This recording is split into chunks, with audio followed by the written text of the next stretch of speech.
Public.com presents The Rundown, your daily market update in under 10 minutes. My name is Zaid Admani, and today is Tuesday, July 1st. In today's episode, we'll recap the end of the second quarter and tell you why stocks might take a dip in Q3. We'll also tell you about the latest beef between Elon Musk and Donald Trump. Then stick around to the end of the show to learn about Netflix's deal with NASA. We got a great show for you today. Let's go. This week got off to a nice start with both the S&P 500 and NASDAQ adding 0.5% on Monday and ending the second quarter at all-time highs. I mean, there is so much that happened over the last 3 months. We had a tariff shock in April. The bond market had a meltdown for a few days. We even had a geopolitical scare and talks of war in the Middle East. But despite all the chaos and uncertainty, the S&P 500 finished Q2 up 10%, which was its best quarter since 2023. And the NASDAQ did even better, jumping 18%. Oh, and the Dow, by the way, was up just 5%. But nobody cares about the Dow.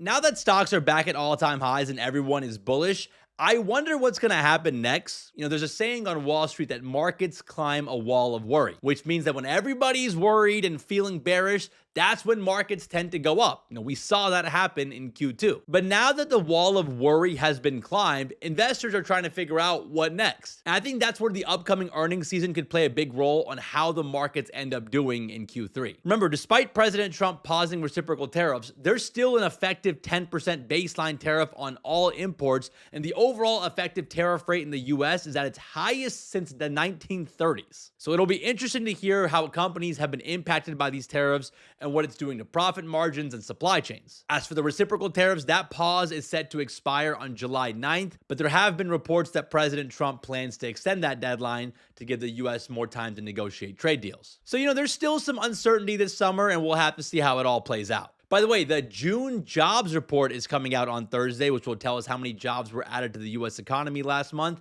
and what the unemployment rate is. If the labor market continues to stay strong, it could help keep the market rally going. So we'll recap that for you later in the week, so make sure you guys tune in to stay in the loop.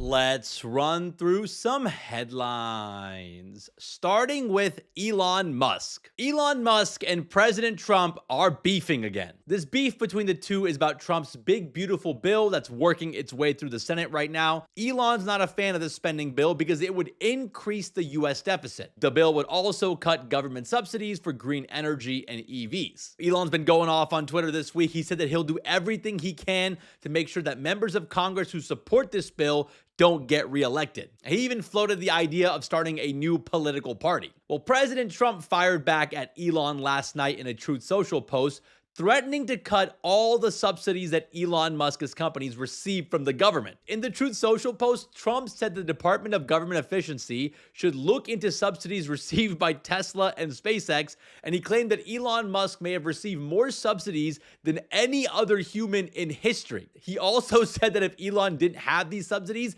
Elon would have to close up shop and head back to South Africa. So yeah, Trump was not pulling any punches there. Now, looking at the numbers, Elon's companies have received about $38 billion in government contracts, loans, subsidies, and tax credits over the past 20 years. This is according to the Washington Post. And the SpaceX has received between $2 to $4 billion from the government every year from 2021 to 2024, and Tesla has received at least $1 billion every year since 2020. So if these subsidies were to go away, it could be a big blow to Elon's businesses. Investors aren't taking this lightly. Tesla stock is down more than 5% this morning. Elon's not backing down, though. He fired back on X in all caps to cut it all now, referring to the subsidies. And just when you thought that things couldn't get any more heated, President Trump told reporters this morning that he'd take a look at deporting Elon Musk. So yeah, we have come a long way between the Elon Musk-Donald Trump bromance that we had a few months back. Speaking of a breakup, let's talk about Apple, because Apple might be finally ready to give up on Siri. According to a report from Bloomberg's Mark Gurman, Apple is now considering ditching their own in-house AI model and replacing it with either Anthropic's Claude or OpenAI's ChatGPT to power the next generation of Siri. Apple was originally planning to use their own model called Apple Foundation to power Siri, but apparently it's been pretty bad compared to the others. In fact, one Apple executive literally told Bloomberg their models are inferior to third-party ones. So now Apple has already asked both OpenAI and Anthropic to train custom versions of their models to run on Apple's private cloud infrastructure. And they're currently testing those models to see if they can power a new and improved Siri experience. And personally, I would love to see that, and I think most people would as well. Now, if Apple does go through with this move, it would be a major strategy shift for the company. See, historically, Apple likes to control everything: the hardware, the software, even the silicon chips. So outsourcing Siri's brain to a third party like OpenAI or Anthropic would be a very un-Apple-like move. But Apple might not have a choice here at this point because their AI tech seems to be way behind the competition. I mean, Siri has been clowned for years now, but Apple's recent Apple Intelligence rollout was even more embarrassing, with many features still not being released. Meanwhile, you have Android phones being shipped with Google's state-of-the-art Gemini AI. So we'll see what Apple decides to do. Investors seem to like the idea of a ChatGPT-powered Siri. Apple stock was up more than 2% on Monday after Bloomberg's story broke. By the way, we talked more about Apple and their struggles with AI on the Leading Indicator podcast. I interviewed my buddy Trung Phan, who is really in the know about this stuff. We had a great 20-minute conversation. We'll put a link in the description to that podcast if you want to learn more. Let's talk about some stocks making moves today. Circle stock is making moves after the stablecoin company applied for a national banking charter. Now, if this gets approved, Circle would be able to manage its own reserve and hold crypto assets for institutional investors. This would also make Circle the second crypto company to obtain a charter, following Anchorage Digital Bank, which won approval back in 2021. Now, Circle's USDC stablecoin is currently backed by more than $60 billion in reserves, made up of cash and short-duration U.S. treasuries. Right now, 90% of that reserve is in a fund managed by BlackRock and held in custody at BNY. Now, Circle has been considering a bank charter since 2022, believing that this regulatory oversight and compliance helps provide more certainty and trust in global markets for stablecoin activities. And the stock was up following this news, but it's now in negative territory. I think Circle is starting to lose a bit of steam after their hot start since the IPO. Their stock has low-key been down over 30% since last week. Now, AMC shares are also down this morning after the theater giant announced a debt restructuring plan. Now, the deal is kind of complex. The company plans to raise $223 million to refinance its debt, which is due in 2026. Now, I'm going to spare you all the boring details, but all in all, what this restructuring does is it lowers AMC's debt load and it buys them more time to pay off their debt later down the line. It's a clever plan on paper, more time and less pressure on AMC, but the main problem for AMC is that their business isn't growing. In Q1, the company posted a 10% decline in revenues compared to a year ago, bringing in just over $862 million.